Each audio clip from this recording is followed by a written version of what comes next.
Zaid swallowed. Why would you look for me? Because you gave up something when you didn't have to. And I don't forget things like that. Before he could speak, she opened the door. Please, get in. Everything in Zaid's body screamed, this doesn't make sense. But something deeper, curiosity, instinct, fate pushed him forward. He got in. The car's interior smelled like leather and jasmine. It was warm, quiet, soft, and like anything he knew. They drove in silence for a minute before she spoke again. My name is Eva. Zaid, he replied awkwardly, still clutching the edge of his seat. I figured. She smiled faintly. Listen, Zaid, that night I was in a very dark place. And you didn't know me, but you gave up your ride. That small act changed something for me. I want to return the favor. She handed him a sealed envelope. What's this? Just open it. Zaid slowly unfolded it. Inside was $10,000 in cash. His fingers twitched. What is this? Some kind of trick? No trick, Eva said. I'm serious. It's yours. For real. I can't take this. I'm not a beggar. You're not, she said firmly. You're a decent man, and this is just a thank you. I owe you more than that. Actually, Zaid's voice dropped. Why me? Her gaze darkened slightly. Because that night, I wasn't just running late. I was running. From someone. He looked at her more carefully now. There was something behind her. Is a quiet storm. The kind that never ends. From who? She didn't answer. Instead, she said, come with me. I want to show you something. They left the city. The car turned onto a private drive. Beyond the trees sat a massive house, more like a mansion. The kind you only saw in movies. Cold, silent, elegant. A place frozen in time. The gates creaked open. Inside, the mansion felt abandoned. Furniture was covered in cloth. Dust danced in the light dot. Eva led him to a quiet sitting room, where a fire crackled faintly. She poured tea with hands that now trembled slightly. This place, she said, belonged to my fiancé. Zaid sat, stunned. I didn't know. You were engaged, she nodded. I was. To a man named Conrad Holston. Rich, powerful, respected, but no one really knew him. Zaid leaned forward. What happened to him? Her voice was barely audible. He died. The night before you saw me. Zaid's breath caught. I don't understand. She met his eyes. They think I killed him. Silence. The fire crackled. Zaid's pulse thudded in his ears. Did you? He asked quietly. Her jaw tightened. I didn't. But you ran. I had to. His family. They're monsters. They control the media, the police. They were going to pin it on me before the autopsy report was even out. Zaid stared at her. And that night, I was going to disappear forever. But your kindness, it made me pause. And that pause saved me. He didn't know what to say. Eva took a deep breath. I want to fix this, clear my name, but I can't do it alone. She looked at him then, really looked at need help. Someone I can trust. Why me? He asked again. Because you gave me your taxi when no one else would. Zaid stood by the fire, unsure of everything. He'd come from a shift at a dirty warehouse. Now he was standing in a mansion with a woman accused of murder, all because he gave up a ride in the rain. What had he stepped into? Suddenly, a knock echoed. Through the mansion, a heavy, slow knock. Eva froze. Her eyes widened. No one's supposed to know I'm here. Zaid stepped forward. Do you want me to get it? She shook her head. No, don't move. The knock came again, louder, more urgent. Not Eva grabbed Zaid's hand and whispered, if it's who I think it is, we need to leave now. The mansion wasn't safe, and neither was the truth. Zaid's heartbeat pounded in his ears. He stared at Eva, whose face had gone pale. Her hand gripped his tighter than before. The knock at the door came again, louder. This time, boom, boom, boom. Eva's breath hitched. That's not a neighbor. That's not a delivery. That's them. Zaid swallowed. Them who? She hesitated. My fiancé's brother, Lucien Holston. He's worse than Conrad ever was. Why would he come here? Her voice shook. Because they think I know something.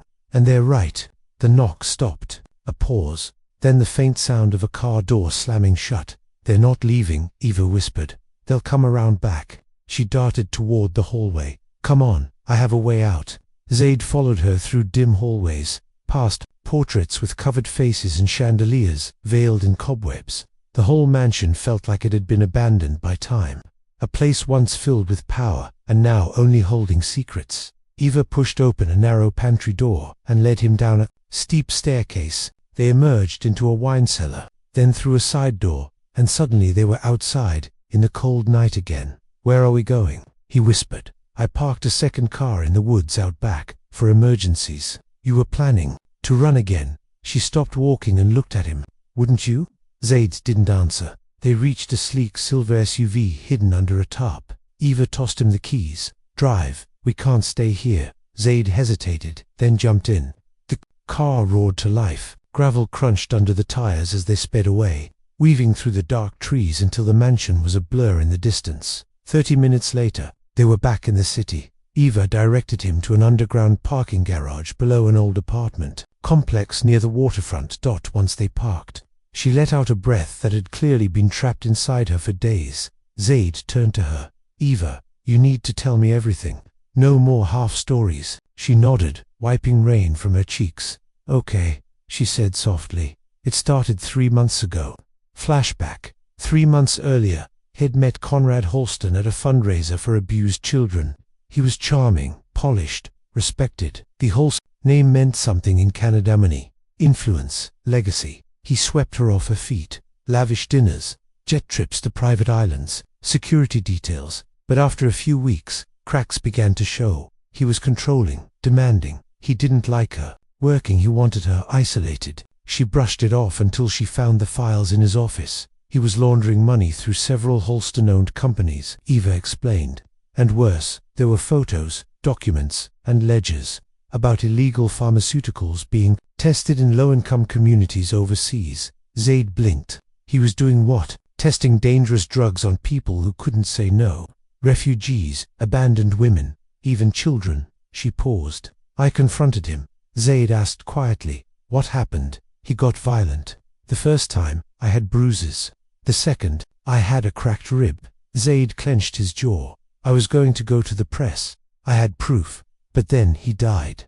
Zaid stared. "How?" "The night before I saw you, he came home drunk, furious, said he knew I'd stolen files. We fought. I locked myself in the guest room. The next morning he was found dead in his study, gunshot to the head. No note, no forced entry. And they blamed you, not openly. But the look in Lucien's eyes." Conrad's older brother told me everything. He didn't want justice. He wanted control. And he wanted the evidence gone. "Do you still have it?" She nodded slowly. "Some of it. I hid a flash drive in a safety deposit box.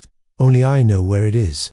Zaid ran a hand down his face. "Eva, this is serious. If what you're saying is true, they won't stop until they silence you." Her voice cracked. "I know."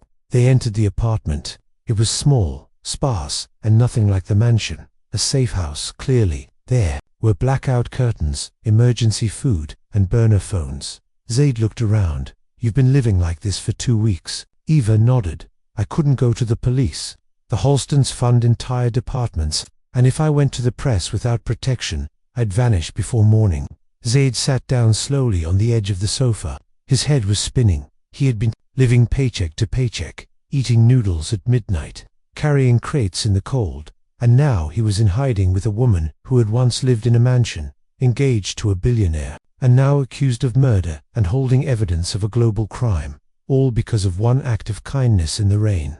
That night, as Eva finally drifted into an exhausted sleep, Zaid stayed awake by the window, watching the shadows outside. He wasn't afraid for himself. Not exactly. But something about Eva stirred something inside him he hadn't felt in years. Purpose. He had no power, no money, and no name. But he had one thing they didn't: decency. And maybe that was worth something after all. The next morning Zaid offered to go get supplies. Eva hesitated but nodded. He kept his hood low and walked fast. But 2 blocks away from the apartment, he noticed a black SUV trailing him. His heart kicked into his throat. He crossed the street.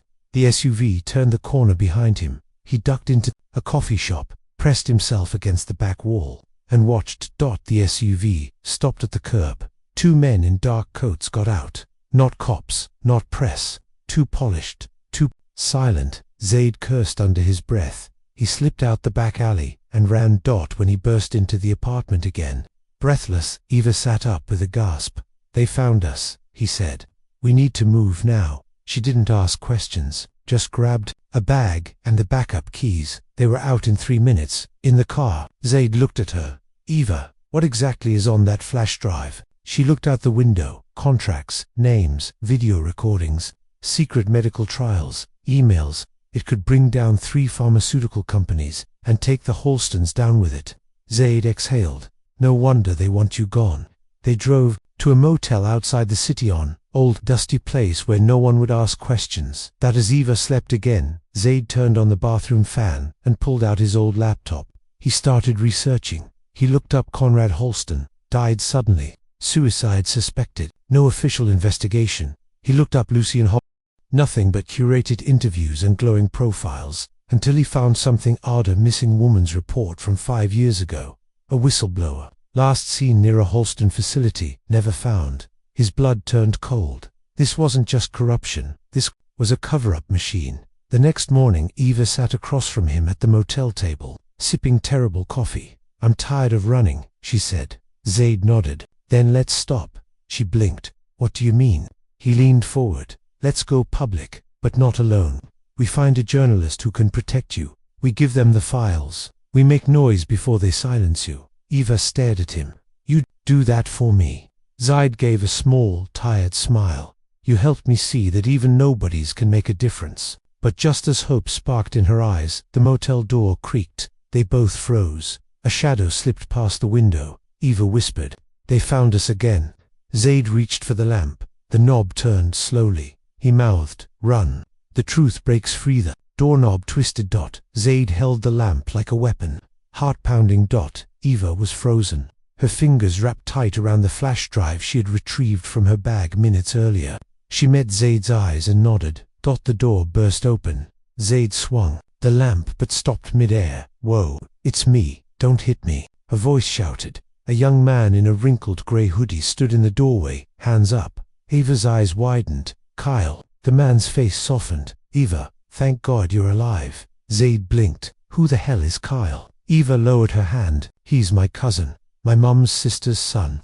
Kyle stepped inside, glancing nervously at the hallway. "I've been trying to find you for days. You're on every watch list imaginable. I used a burner phone to trace your last known login. What are you doing here?" "They're looking for you." "I know," Eva said quietly. "They already found Oosthuis." Kyle looked at Zaid. "And who's this guy?" Zaid replied calmly. "The guy who gave up his taxi for your cousin. And now he's helping her stay alive." Kyle gave a low whistle. "Right. You're the Good Samaritan." He looked back at Eva. "They're close. You've got maybe 48 hours before they shut everything down around you. Did you get the flash drive?" She nodded. "It's right here." "Okay," he said. "Then we go to the press." "That's your only shot now." Zaid spoke up. "No, not just any press. We need someone with reach, someone too public for them to silence." Kyle smirked. "I know a guy. He works for an underground investigative group, posts stories no mainstream outlet will touch. Think of it as truth with a bulletproof vest." Eva glanced between the two men. "How do we know we can trust him?" "We don't," Zaid said, "but we're out of time." That afternoon, they met Kyle's contact, a sharp-eyed journalist with scars on his knuckles and a voice like gravel. He didn't care about politeness or introductions. He only cared about the truth. Eva slid the flash drive across the table of a rundown diner. "This is it," she said. "Everything." Raffi inserted it into his encrypted laptop and started clicking through folders. His eyes widened. "Holy hell," he muttered. "This isn't just bad, this is explosive." He scrolled through names, photos, offshore accounts, and trial documents. "You have no idea what this is going to do," he whispered. "If I post this, governments will fall. Executives will be arrested. And the Halstons." Eva looked at him. "They'll lose everything." Raffi leaned back. "Give me 12 hours. I'll encrypt and upload it to every secure mirror site I've got. If they take down one, 10 others stay live." Kyle whispered, "And once it's out, they can't erase her." Zaid stared at Eva. "You're ready for this?" She took a deep breath. "I have to be." They returned to the motel that night. Eva stayed close to Zaid, her body tense. "I haven't felt safe in months," she admitted. "But around you, I do." Zaid didn't know what to say to that. He wasn't special. He wasn't trained. He was just a warehouse worker who said yes to helping someone because it felt like the right thing to do. But maybe, he thought, that was exactly why she trusted him. He sat beside her on the bed, watching her eyes flutter shut. That night, they didn't run. They just breathed. The next morning came with thunder, grey skies, and a knock. This time it was Kyle. He rushed inside with a shaking phone in his hand. "Rafi did it. It's live. All of it." Eva ran to him, grabbed the phone. Headlines flooded her screen. Billionaire family accused of medical crimes, fraud, and abuse. Secret documents link Holston Pharma to illegal testing overseas. Whistleblower bride finally speaks. "I thought I was going to die." Her hands trembled. Kyle's phone buzzed again. "Rafi, we've gone viral. It's everywhere. Tell her to stay hidden. They'll panic." Zaid's face hardened. "Then we prepare." Eva looked up, tears in her eyes. "Zaid, what if they still come for me?" He stood and gently placed his hand over hers. "Then, they'll have to go through me first." The storm didn't wait long. That evening, the motel power cut out. Zaid opened the curtains slightly. A black SUV sat quietly 2 blocks away. "No plates," he said. "They're watching." Eva stood near the bathroom mirror, trying to stay calm. "I knew this would happen." Kyle whispered, "We can't outrun them forever." Zaid stared out the window. His reflection looked different, no more tired. Yes, but also more sure. He had gone from invisible to vital in someone's story. That mattered. He turned. "We're not running anymore." Kyle frowned. "What's your plan?" "We lure them in," Zaid said. "Record everything. Get them to admit it," threatened her. "Expose themselves. Then leak that too." Kyle shook his head. "It's dangerous." Eva nodded slowly. "It's necessary." They set the trap that night. Eva posted a short video online, her first public appearance. No details, just her face, and 3 words: "I'm still alive." The video spread like wildfire. Within 2 hours, the SUV was gone. Within 4, someone knocked at their motel door. This time, they were ready. A hidden camera was on. Audio recorders were rolling. Kyle waited in the closet. Zaid answered the door. 2 men in suits stood there, not police, not officials. Just shadows with perfect teeth. "Eva Marlowe," one said calmly. "We need to speak with her." Zaid replied, "She's not here." The man smiled faintly. "She's in danger. You're making things worse. From you." "From herself," the second man said. "She knows things she doesn't understand." The first added, "Things that affect powerful people. This could all go away if she cooperates." Zaid's voice hardened. "Or what?" The second man leaned closer. "Or we make her disappear. Just like the last one." A pause. Click. Kyle, from the closet, pressed stop on the recording.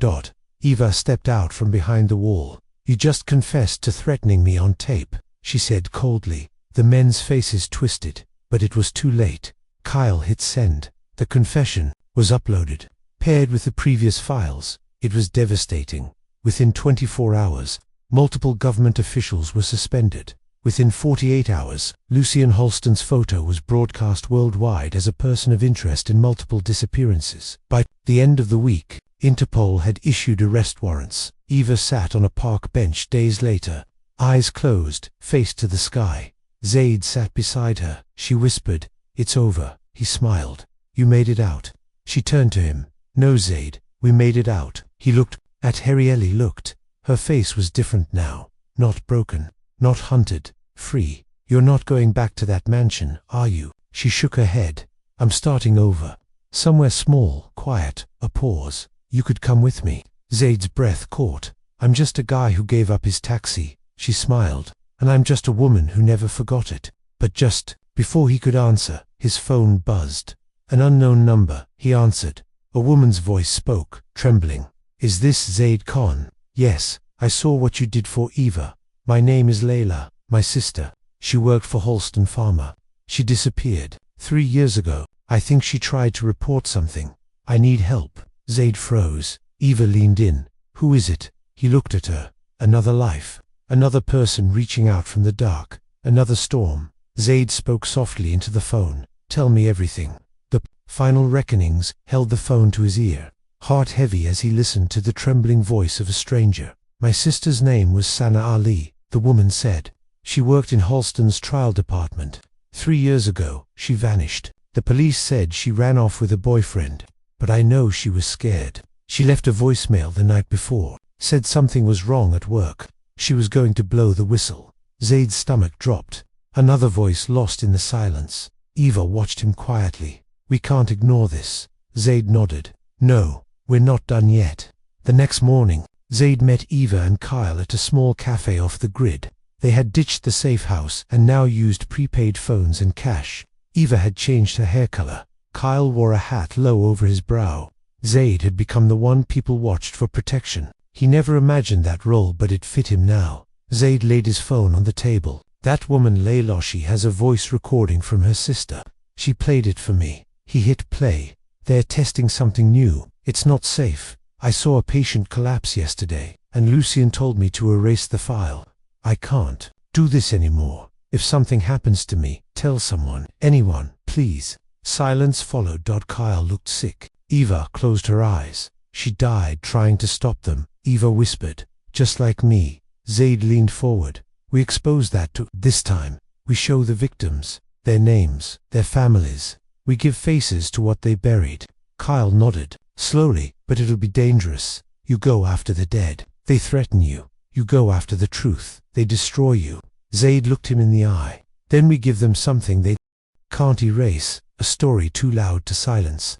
That week, Rafi helped them produce a second video series, the Forgotten Voices Project. It featured Layla's story, Sanaa's last voicemail, a Nigerian father whose son died during a drug trial, a mother in India whose daughter went missing after being recruited for paid testing. Eva narrated parts herself, using her real name. I was part of the machine, she said in one video. I saw the glitter and the lies. I wore the clothes, drank the wine, and sat at the tables where people planned pain disguised as progress. I didn't speak up then, but I am now. Zaid sat behind the camera, always watching, always ready. The videos exploded online. Major outlets picked it up. The scandal reached Europe, South Asia, Africa, and North America. Human rights groups demanded action. Protesters gathered outside Halston offices.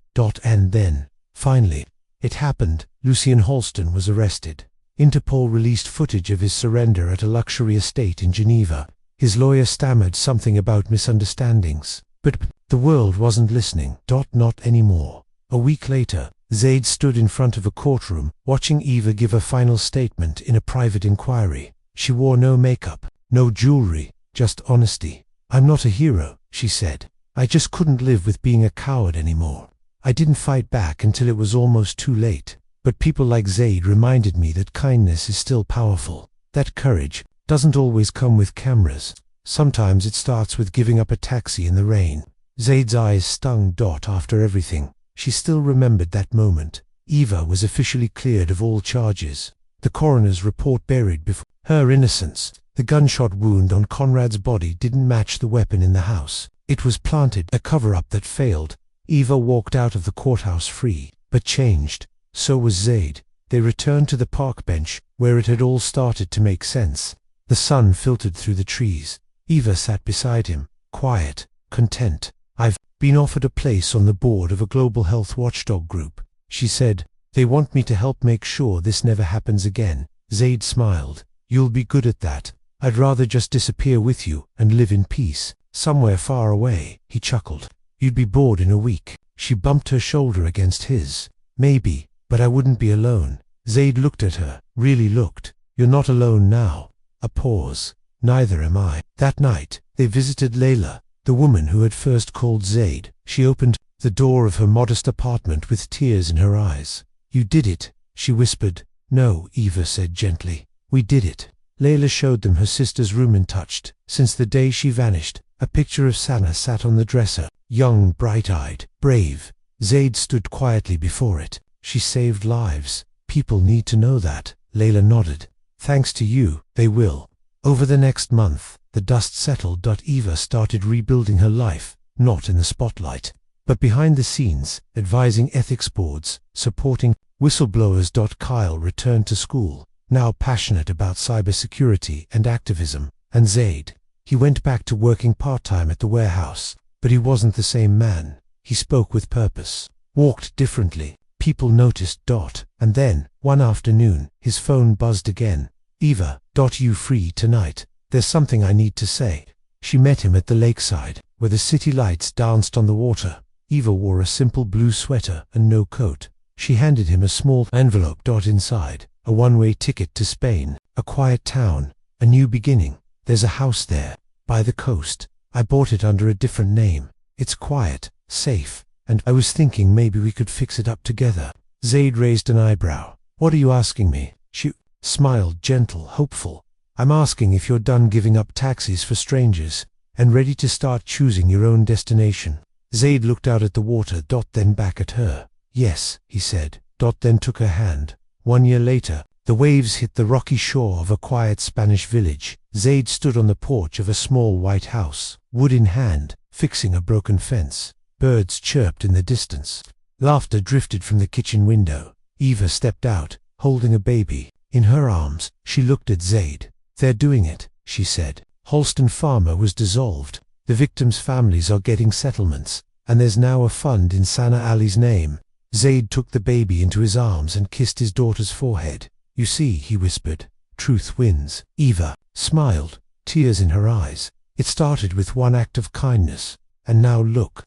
Zaid nodded. "Sometimes," he said, "the smallest choices change the biggest lives." The end.